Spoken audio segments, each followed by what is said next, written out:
VK Mishra present. हमारे channel पर बने रहने के लिए हमारे चैनल को लाल बटन दबा करके सब्सक्राइब करें और साथ में बेल आइकन घंटी दबाएं।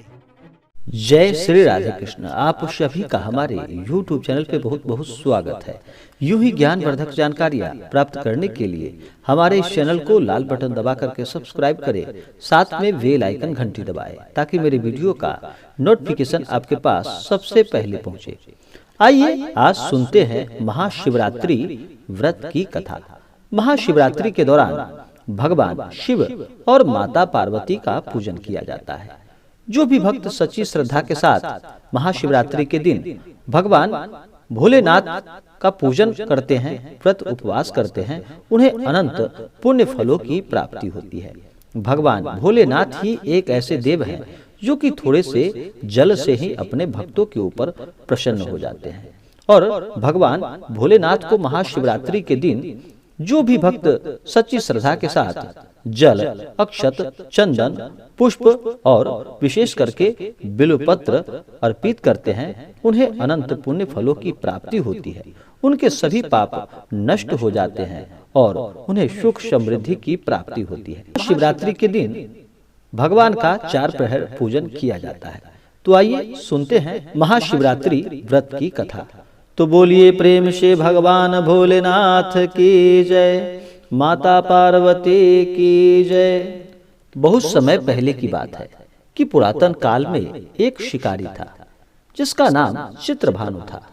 वह शिकारी एक साहूकार का कर्जदार था। कर्ज न दे पाने की स्थिति में साहूकार ने उसे एक शिव मठ में बंदी बना लिया। संयोग से जिस दिन से बंदी बनाया उस दिन महाशिवरात्रि थी। साहूकार ने इस दिन अपने घर में पूजा का आयोजन किया था। पूजा के बाद कथा का पाठ किया गया। शिकारी भी पूजा और कथा में बताई गई बातों को ध्यान से सुनता रहा। शिकारी ने साहूकार से ऋण चुकाने का वादा किया। पूजा कार्यक्रम समाप्त होने के बाद साहूकार ने शिकारी को अपने पास बुलाया और उससे अगले दिन ऋण चुकाने की बात कही। इस पर शिकारी ने वचन दिया। साहूकार ने उसे मुक्त कर दिया। शिकारी जंगल में शिकार के लिए चला गया। शिकार की खोज करते करते उसे रात हो गई। जंगल में ही उसने रात बिताई।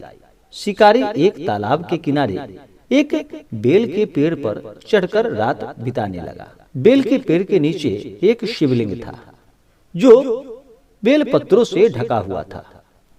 इस बात का शिकारी को कुछ भी ज्ञान नहीं था और उसे कुछ पता नहीं चला। आराम करने के लिए उसने बेलपत्र की कुछ शाखाएं तोड़ी। इस प्रक्रिया में कुछ बेलपत्र की पत्तियां शिवलिंग पर गिर पड़ी। शिकारी भूखा प्यासा उसी स्थान पर बैठा रहा। इस प्रकार से शिकारी का व्रत हो गया। तभी गर्भिणी हिरनी तालाब पर पानी पीने के लिए आई।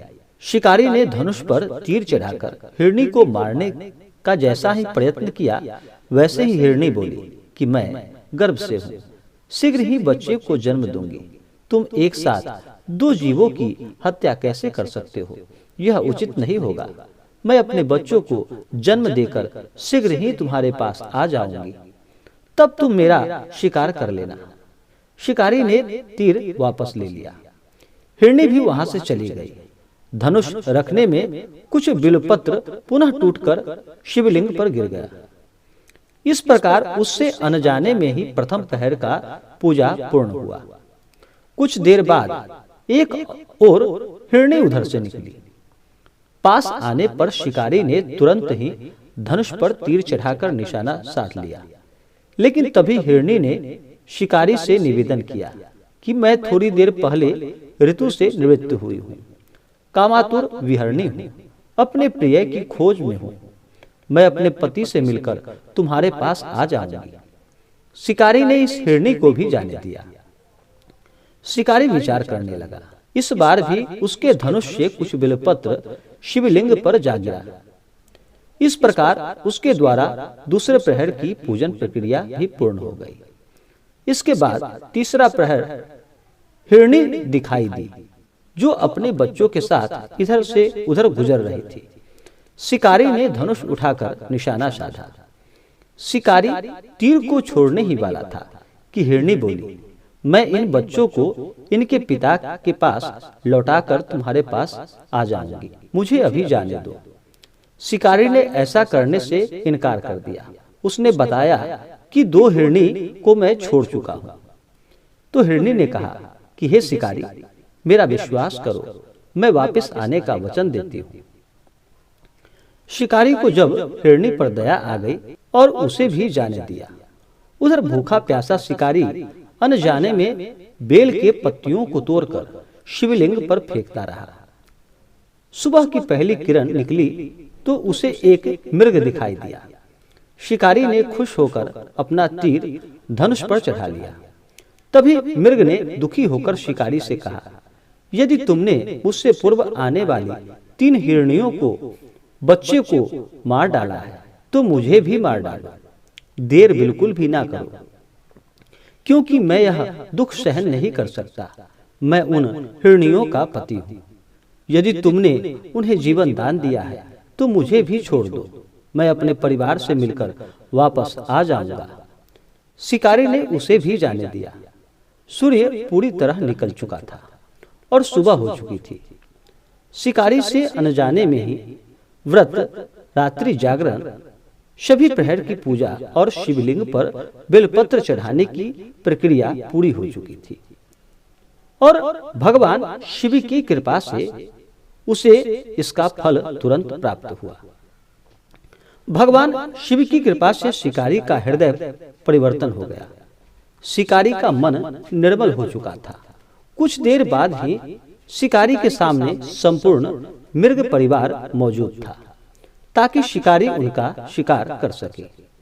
लेकिन शिकारी ने ऐसा बिल्कुल नहीं किया और सभी को जाने दिया। महाशिवरात्रि के दिन शिकारी द्वारा पूजन की विधि पूर्ण करने के कारण उसे मोक्ष की प्राप्ति हुई। शिकारी की मृत्यु होने पर यमदूत उसे लेने आए तो शिवगणों ने उन्हें वापस लौटा दिया। शिवगण शिकारी को लेकर शिवलोक में आ गए। भगवान शिव की कृपा से ही अपने इस जन्म में राजा चित्रभानु स्वयं के पिछले जन्म को याद रख पाया और महाशिवरात्रि के महत्व को जानकर उसका अगले जन्म में भी पालन कर पाया और भगवान शिव की पूजा और आराधना करता रहा। जिस प्रकार भगवान शिव ने उस शिकारी पर दया की और भगवान शिव की कृपा से उसे पुण्य फलों की प्राप्ति हुई, इसी प्रकार से भगवान भोलेनाथ सदा अपने भक्तों को सुख और समृद्धि प्रदान करे। तो बोलिए प्रेम से भगवान भोलेनाथ की जय, माता पार्वती की जय। महाशिवरात्रि व्रत करने वाले को इस दिन नियम और निष्ठा का पालन करना चाहिए। इस दिन दिन भर व्रत उपवास रहना चाहिए और भगवान का पूजन करना चाहिए। भगवान शिव के पूजन में भगवान शिव को जल से अभिषेक करे, पंचामृत से अभिषेक करे, फिर शुद्ध गंगा जल से अभिषेक करे। उनके ऊपर चंदन, अक्षत, पुष्प और बिल्वपत्र अर्पित करे। भगवान को बिल्वपत्र अति प्रिय है। बिल्वपत्र 3 पत्तों वाला हो तो यह बहुत ही लाभकारी होगा। बिल्वपत्र चढ़ाते समय इस मंत्र का जप करे तो यह अनंत गुना पुण्य फलदायक होगा। त्रिदलम त्रिगुणाकारम त्रिनेत्रम च त्रिधायुधम त्रिजन्म पाप संहारम बिल्वपत्रम शिवार्पणम। इस मंत्र के द्वारा भगवान भोलेनाथ को बिल्वपत्र अर्पित करे, इससे 3 जन्मों के पाप नष्ट हो जाते हैं। फिर भगवान को धूप और दीप दिखाएं। भगवान को सामर्थ्य शक्ति के अनुसार अनेक प्रकार का नैवेद्य अर्पित करें। उसके बाद भगवान को द्रव्य दक्षिणा चढ़ाएं, तांबूल चढ़ाएं, सुपारी चढ़ाएं और महाशिवरात्रि व्रत का कथा श्रवण करें। इस दिन विशेषकर जो भी रात्रि जागरण करते हैं, रात्रि जागरण करते हुए पूजन करते हैं, उन्हें अनंत गुना पुण्य फलों की प्राप्ति होती है और भगवान शिव की कृपा से उनके घर परिवार, कुटुंबजन सब आदि स्वस्थ रहते हैं और सुख और शांति से रहते हैं। तो आशा करता हूँ कि यह जानकारी आपको अच्छा लगा हो। ऐसे ही ज्ञानवर्धक जानकारियाँ प्राप्त करने के लिए हमारे इस चैनल को लाल बटन दबा करके सब्सक्राइब करें, साथ में बेल आइकन घंटी दबाएं ताकि मेरे वीडियो का नोटिफिकेशन आपके पास सबसे पहले पहुंचे। वीडियो को लाइक और अपने मित्रों तथा दोस्तों के साथ शेयर करें। सुखी रहें और स्वस्थ रहें। जय श्री राधे कृष्ण। धन्यवाद।